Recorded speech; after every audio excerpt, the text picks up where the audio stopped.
Good afternoon, everyone, and thank you very much, Dr. Marama Toure, for the introduction. Yes, indeed, we have three executive secretaries of Codesria here, and I'm tempted to hand over to one of them or two of them to speak on my behalf. I know they understand this topic a little bit better than I do. But just for a start, I wanted to begin by making mention of an interesting dilemma we recently faced at the Secretariat in Dakar. We are being evaluated by one of our funding partners for the current strategic plan. And the evaluators asked us the question, why do you even bother to talk about the humanities when you are a council for the development of the social sciences? That question, to be honest, caught all of us in the Secretariat off guard. It caught all of us off guard because we've never thought of the distinction in a formal way between the social sciences and the humanities. And that since the birth of the council, the community of scholarship that participates in Codesria programs does not distinguish itself on the basis of disciplines or on the basis of whether they are in the humanities or in the social sciences. When we attempted to make that argument, we said that there are natural affinities methodologically and conceptually between the social sciences and the humanities. One of the evaluators responded, but there are also differences. And our response was precisely because we don't bother about those differences. It's the reason why we work together. And I use this story as an introduction because it's a dilemma that faces quite a number of intellectual interventions on the issue of the humanities in Africa. But we have, I would say, a number of African social science organizations that have taken it for granted that the idea of interdisciplinarity, in some cases the idea of transdisciplinarity, is an integral part of doing scholarship in Africa. It's an integral part of practicing in the policy world, so that distinctions based on disciplines do not count for too much. And I wanted to begin by making the point, therefore, that to speak of humanities in Africa causes quite a bit of discomfort for me. So I'm going to begin with African humanities, partly because that way of framing it immediately signals a desire for an interdisciplinary approach, one that is interested in integrating disciplines rather than separating them. And this particular focus on African humanities in a sense does emphasize the organic relationship that this particular interdisciplinary approach, or if you cared to focus on one discipline, the disciplines have to develop an organic relationship between the realities on the ground, the realities that are being studied. It's important for a whole range of reasons, but in the very first instance, it begins to signal a homegrown approach, at least at the level of conceptual thinking, but also at the level of methodology. In essence, making the point that African humanities carries and embodies the very tools that give meaning to the issue being studied, to the people being studied. It does not objectify the people being studied. And most importantly, in the case of African humanities, it makes the point almost immediately that the humanities emanates from a complex set of cultural repertoires that are imagined, generated, and lived by people and that in the process of generating, in the process of imagining, in the process of living that reality, already there is knowledge that one can characterize as African in the making.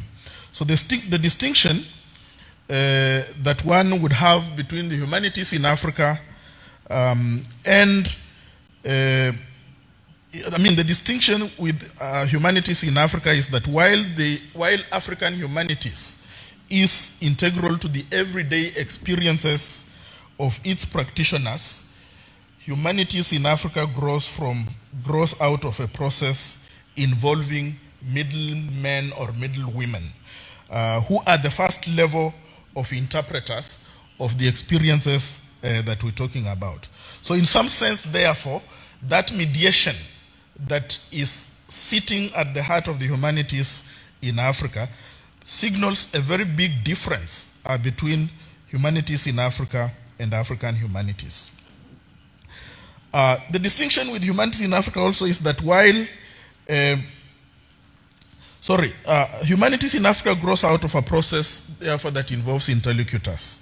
As such, it's not based on understanding integrally developed from a direct experience with the subject being studied. In fact, there are many senses in which the idea of humanities in Africa has signaled the transformation of the persons being studied into objects of study, and therefore beginning to introduce a problem in terms of how you relate organically with the experiences that are being studied. Depending on how this understanding is generated, there is the possibility that at the end of the day, the humanities in Africa will only generate an outsider appreciation, possibly eventually an understanding, some empathy in relation to the rapporteurs or that are being studied, the cultural material that is being studied. Or alternatively, if you're not careful, you end up with simply an armchair rendering, an armchair study of what is being done. And in that case, therefore, the possibilities of too many things being lost in translation are there, and they make it extremely difficult to appreciate the complexity of the societies that we live in. For the humanities in Africa, and indeed even African humanities, I think there is a dilemma that has been thrown into our experiences, because if we are talking about organic character of African humanities, one has to appreciate the fact that we live in a context characterized by Western education. Western education that in many cases is guilty of a whole range of alienating practices that dislocate those of us who are educated from the realities that we are interested in studying. So part of this context understands the rapporteurs based on an external reading of the meaning of what it is to be human, what it is to be the African person. And we know from philosophical texts, from historical study, that these Western notions of the human have ended up perhaps making the singular important point which persists to date, the point of doubting the humanity of Africans, the point of doubting the capacities of Africans, and the point of essentially asking the question, how do you talk about African humanities or humanities in Africa when in fact there is a doubt thrown into place about the very humanity of those you are attempting to study? And the university, despite our protestations, I think we've been protesting for quite a while, is guilty of perpetuating notions that doubt the humanity of our own people. In many ways, consuming, reproducing, regurgitating some of the assumptions that Western education has brought to us. So Chinwezu, writing a while ago, talks about the West and the rest of us. But perhaps for me, even more damaging, and I think we need to go back to some of these canonical texts, the late Okot Pabitek, the Ugandan literary scholar, writing in Songs of Lawino and Songs of Okol, demonstrates the extent of the dehumanization that has happened in the context of our own study of Africa. And it seems to me that in relation specifically to the idea of humanities in Africa, we have to deal with the very fact of the dehumanization of Africa, especially because at the level of that dehumanization, there are too many other intellectual engagements that follow. There are philosophical traditions that have grown. Indeed, there are theoretical positions that have been developed that in essence continue to perpetuate this notion of the African human being. So to the extent that this is important, I think that we can underscore that there is a tension that is discernible between the idea of African humanities and humanities in Africa, precisely because of one being extremely organic to the lived experiences of the human in Africa, and the other one reproducing the doubts, historic doubts that have continued to exist about the humanity of the very people that it seeks to study. And this has become an Africanist dilemma.